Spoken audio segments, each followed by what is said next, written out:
ഒരാഴ്ച മുമ്പ് ഒരു ഓട്ടോറിക്ഷയെ മാലിന്യവുമായി വന്ന ഒരു ഓട്ടോറിക്ഷയെ 2 വനിതാ ജീവനക്കാർ ഉൾപ്പെടെയുള്ളവർ അതിനെ കസ്റ്റഡിയിലെടുത്ത് ഞങ്ങളുടെ ഗ്യാരേജിൽ കൊണ്ടുപോയിട്ട് നോക്കിയപ്പോഴേക്കും ആ ഓട്ടോറിക്ഷയ്ക്കകത്ത് വടിവാളും അതുപോലെ തന്നെ കമ്പിപ്പാരയും ഒക്കെ ഉണ്ട്. അപ്പോൾ വടിവാളും കമ്പിപ്പാരയും ഉൾപ്പെടെയുള്ള മാരകായുധങ്ങളുമായിട്ടുള്ള സംഘങ്ങളാണ് ഈ അനധികൃത മാഫിയകളായി പണമുണ്ടാക്കാൻ വേണ്ടി നഗരത്തിൽ ഇറങ്ങിയിട്ടുള്ളത്. ഇത് ഒരുപാട് കാലങ്ങൾക്ക് മുമ്പേ ഉള്ള തിരുവനന്തപുരത്തെ കീഴ്വഴക്കമായിരുന്നു. ഈ ഭരണസമിതി അധികാരത്തിൽ വന്നിട്ട് വളരെ ശക്തമായ നടപടികളുമായി ഞങ്ങൾ മുന്നോട്ട് പോയപ്പോഴേക്കും ഒരു പരിധിവരെയൊക്കെ തന്നെ ഇവർ പിൻവലിഞ്ഞിരുന്നു. ഇതിൽ ഞങ്ങൾ ഈ ഭരണസമിതി വന്നിട്ട് കസ്റ്റഡിയിലെടുത്ത ഒരു വാഹനവും വിട്ടുകൊടുത്തിട്ടില്ല. അപ്പോൾ ശക്തമായ നടപടികൾ സ്വീകരിച്ചു വരുന്നത് വീണ്ടും ഈ സംഘങ്ങൾ സജീവമാവുകയാണ്. എന്തായാലും സിറ്റി പോലീസ് കമ്മീഷണറുമായിട്ട് സംസാരിച്ചിട്ടുണ്ട്. പോലീസ് ഇപ്പോൾ എത്തി മൊഴിയെടുത്തിട്ടുണ്ട്.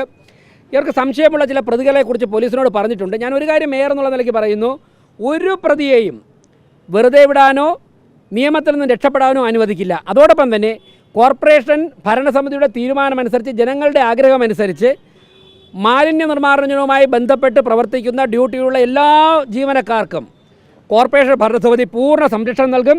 ഇതിപ്പോൾ അക്രമത്തിൽ പരിക്കേറ്റ സുരേഷിന് ഏതൊക്കെ തരത്തിലാണോ നിയമപരമായി സാമ്പത്തിക സഹായം ഉൾപ്പെടെ ധനസഹായം ഉൾപ്പെടെ കോർപ്പറേഷൻ ചെയ്യാൻ സാധിക്കുന്നത് എന്ന് പരിശോധിച്ചിട്ട് കൗൺസിലിൽ ആവശ്യമാണെങ്കിൽ ചർച്ച ചെയ്ത് കൗൺസിൽ പാസ്സാക്കി സംസ്ഥാന സർക്കാരിൻ്റെ പെർമിഷൻ വാങ്ങണമെങ്കിൽ അതും വാങ്ങി ഞങ്ങളത് ചെയ്യും. കോർപ്പറേഷൻ സെക്രട്ടറിയോട് അതിൻ്റെ നിയമവശങ്ങൾ നിയമ നടപടികൾ ഒരു ഭാഗത്ത് മുന്നോട്ട് പോകുമ്പോൾ തന്നെ ജീവനക്കാരെ 100% സംരക്ഷിക്കുവാനുള്ള എത്ര പണം ചിലവാക്കിയാലും സംരക്ഷിക്കുവാനുള്ള തീരുമാനവും കോർപ്പറേഷൻ കൗൺസിൽ എടുക്കുന്നുണ്ട്. അത് സെക്രട്ടറിയോട് അക്കാര്യങ്ങൾ അന്വേഷിക്കാൻ പറഞ്ഞിട്ടുണ്ട്.